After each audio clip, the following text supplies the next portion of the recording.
Over 24,000 dead in Turkey and over 3,500 dead in Syria.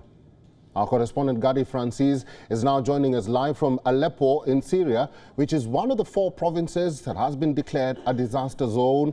Good to see you, Gadi Francis. You are in Aleppo, one of the most badly hit regions and cities.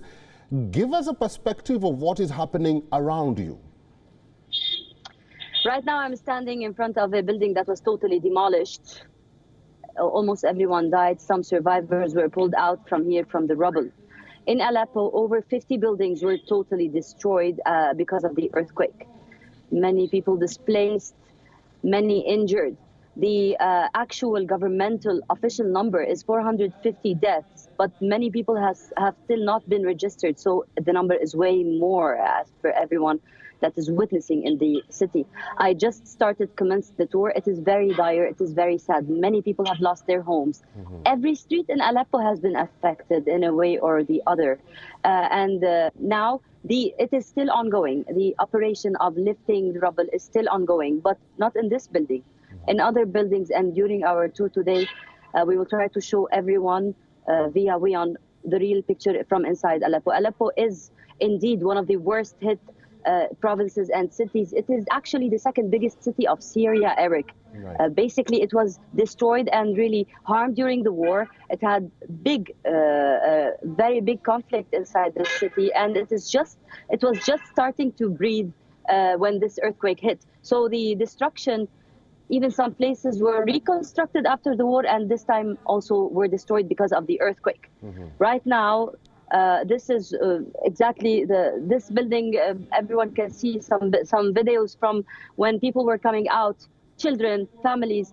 Almost everyone that was in this building died. But the operation here is done. There are still some buildings where some people are still dead under the rubble, and the operation is still going on with many initiatives and many people helping in many countries starting to help.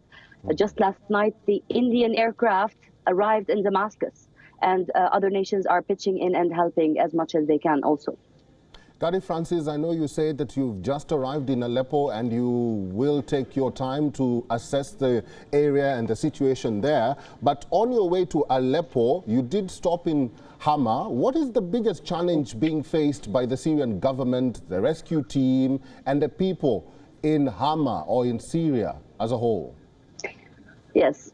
Well, Eric, last night we were in Hama. I understand our viewers just saw our ground report from Hama. Hama is not as big as Aleppo. It is not as badly hit as Aleppo.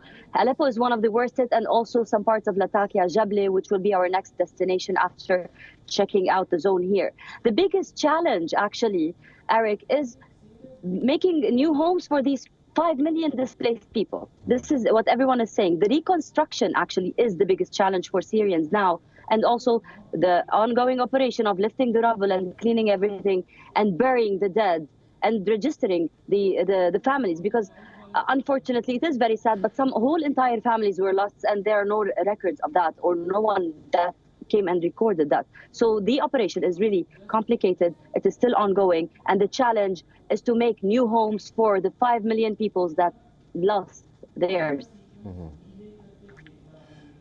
Gadi Francis is our correspondent. We'll give you time to assess the Aleppo city and the level of destruction that has occurred in that city. But thank you very much for that update at this hour.